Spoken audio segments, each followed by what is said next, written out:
ડભોઈ નગર ખાતેથી પગપાળા સંઘ મોટા અંબાજી ખાતે જવા રવાના થયો હતો।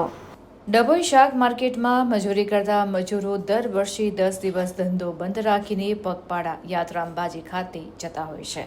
ત્યારે આજે વહેલી સવારથી જ ડભોઈ રાધે કોમ્પ્લેક્સથી 26 વર્ષથી ડભોઈથી પગપાળા યાત્રા અંબાજી સંઘ 50થી 60 જેટલા ભક્તો જય અંબે મંડળ મજૂર મંડળી ડભોઈથી નીકળી વડોદરા, ડાકોર, બાય, હિંમતનગર, ખેડબ્રહ્મા અને છઠ્ઠા દિવસે અંબાજી પહોંચશે। તેમજ ધજા ચડાવીને પોતાની મનોકામના પૂર્ણ કરશે।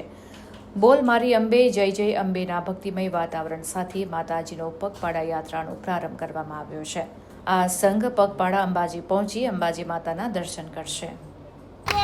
અંબાજી મોટા બોલ મારી અંબે, જય જય અંબે, જય જય અંબે, બોલ મારી અંબે, જય જય અંબે, જય જય અંબે,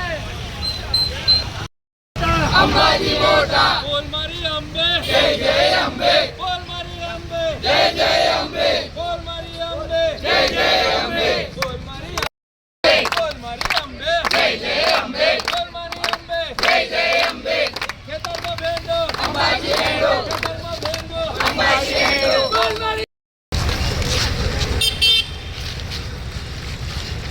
બોલ મારી અંબે, જય જય અંબે, બોલ મારી અંબે, જય જય અંબે, जय बोलो अम्बे माते की जय। डभोईથી પગપાળા તે પગપાળા મંડળ જય અંબે મંડળ તે ડભોઈથી અંબાજી જઈએ છીએ। આ 26મું વર્ષ છે, તે 26મું વર્ષ છે। ડભોઈ ટાવરથી ડેપો ને ડેપોથી બરોડા, બરોડાથી ડાકોર, ડાકોરથી બાયડ, બાયડથી હિંમતનગર, હિંમતનગરથી ખેડબ્રહ્મા ને ખેડબ્રહ્માથી અંબાજી 6 દિવસ અંબાજી પહોંચીએ છીએ। ત્યાંથી ધજા ચડાવીને પગપાળા પછી સાધનથી વાપસ પાછા આવીએ છીએ।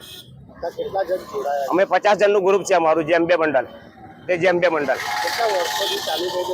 આ 25 વર્ષ ને 26મું વર્ષ ચાલુ થયું, 25 વર્ષ ને 26 પૂરા થશે, તે 26 વર્ષ પૂરા થશે।